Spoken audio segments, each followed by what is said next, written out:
What's going on, champs and champettes? It's FireMonkey here, and in today's YouTube video, we're going to be doing a review of Tiny Tina's Wonderlands. We'll be going through everything I enjoyed about the game, some things that, were a little bit difficult to deal with, but weren't that too annoying, I guess, and just talking about everything you should know. Now, firstly, something I want to mention is in the background footage, you're seeing me showcasing Little K's bread slicer of the Haunted Castle, and now I love this item. I wanted to point it out at the very beginning of the video before we even reviewed the game itself, because this gives you a glimpse into the whole entire genre of what you're about to get down here into, especially if you've never played a Borderlands game. So for a bread slicer, whenever you shoot this rifle, it rapid fires out 3 different saw blades that bounce around and hit stuff. Not only that, however, but when you use the grenade on this weapon, it shoots out actual bread, explosive bread, and it's just an item that I'm like, oh my god, this is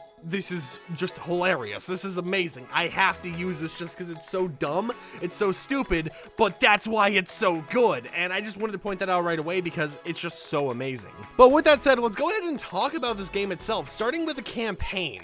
Now, something I want to mention is I've completed this game entirely, and I've actually been grinding the post-game content for multiple hours now, as you can tell by the background footage, because in the background footage, you'll be playing some post-game content that you won't really understand until I describe it a little bit later. Just keep that in mind. What you're seeing back there is a little bit later in the game. It's not right away at the beginning you can do this. So firstly, the campaign itself. It is a very linear campaign. However, there are some side quests and normal quests where you have some side options for it, such as, you can go up to a wizard for a quest line to get a spell or something, and instead of trying to fight this wizard right away, you'll have an option of either seducing the wizard or intimidating the wizard. And now I don't know if one of the other options is the correct option, but I will tell you one thing. The option I picked was maybe the correct option. It wasn't really like, I didn't get a bad response, but I also didn't really get a good response. But that's the thing about this game that I love. It's just like you have these weird whack options that you wouldn't see in a normal game that would take itself seriously, but this game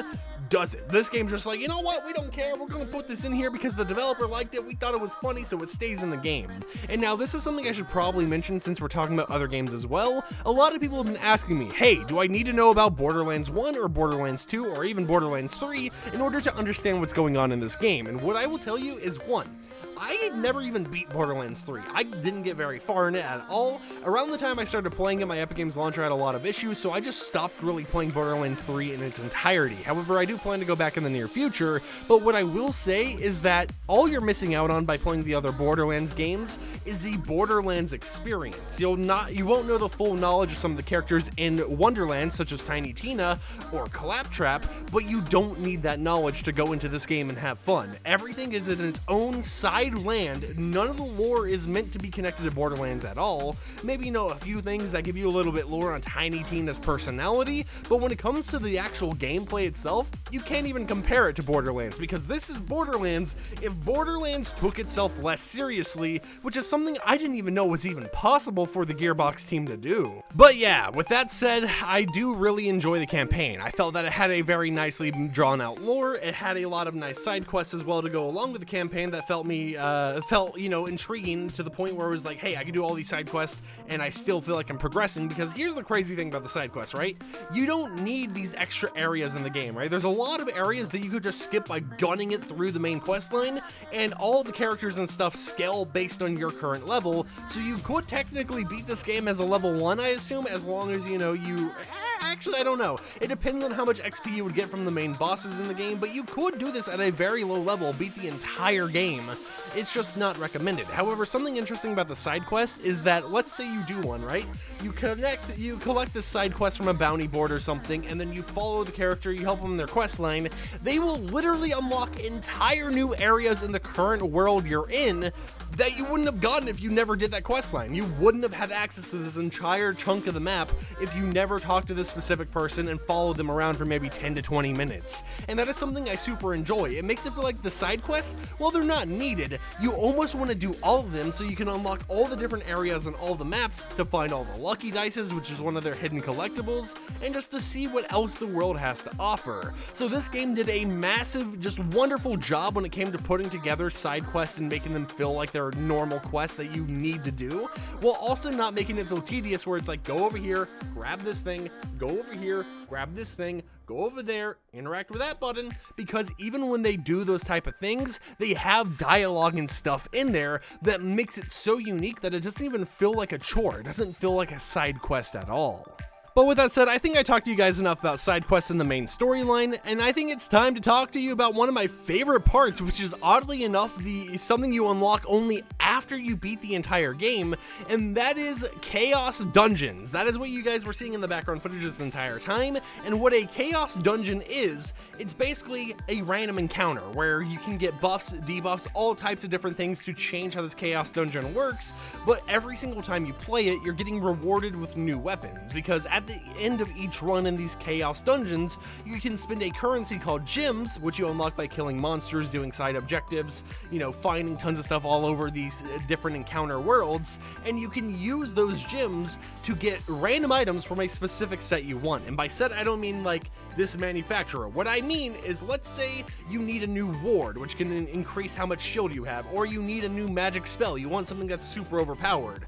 Well, you can spend 500 gems, or a little bit less depending on how much you've actually farmed, in order to grab a specific ward. You can even grab a specific SMG. Now, the actual SMG you get is going to be randomized, but you are able to select, hey, I want a random SMG, I want a random assault rifle, I want a random ward. So you have a little bit of choices there, so you can figure out which build you're trying to make, and you can try getting only drops that would help you progress that build and creating your character to be this OP killing machine. And I 1000% plan to play this game just like I do with Dying Light 2 over the course of the post-game content, because they did mention that they are going to be releasing new updates, such as increasing the amount of chaos levels you can go down, because as a little bit of advice for the Chaos Dungeons, there's an actual chaos level, and you can do chaos challenges, chaos dungeon runs, specifically related to being super hard for you to increase that chaos level to make the normal chaos dungeons extra hard to grant you better loot. It's basically an entire cycle of grind this version of the game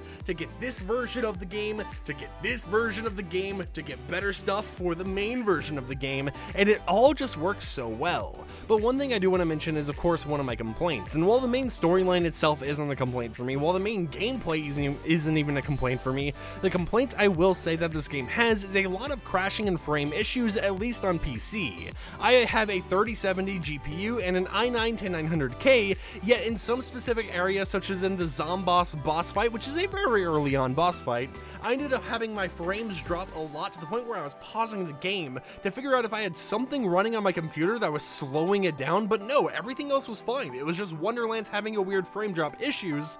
And then another issue I had when it came to frame drops and crashes is when I was in the credits, you can't skip those. But I was like 20 minutes into the credits, I'm just chilling, I'm just watching these through, it's like 2 in the morning, and it crashes on me. Now, luckily enough, I guess the crash is a way to skip the credits, because once I got back in the game, it was like I just finished watching the credits.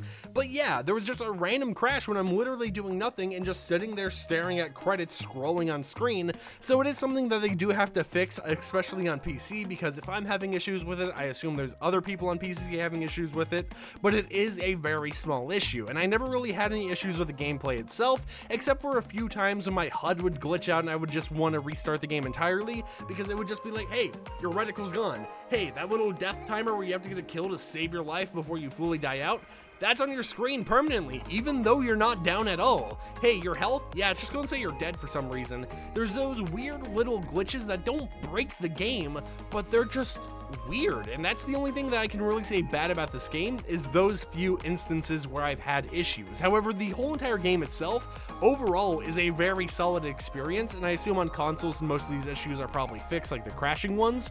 But yeah, definitely give this game a try, and if you do plan to buy it on PC, consider using code FireMonkey in the Epic Games launcher to support me, because not only will you get the game on the launcher, you can link it to Steam as a non-Steam game shortcut, but also you'll get a Diamond Pony glider entirely for free in Fortnite, and the Fortnite glider poops out a different weapon each time. Now, you can't actually use the weapon it poops out, but it's kind of funny. So yeah, I just thought I would make a little bit of a review on the game, because I've been grinding it the past few days entirely, just non-stop, and I'm enjoying it a lot. So yeah, hopefully this video helped you figure out your mind, in your mind, if you wanted to buy this game or you want to wait on it for like a sale or something. But yeah, I'll see you champs and champets later with another YouTube video. Peace out.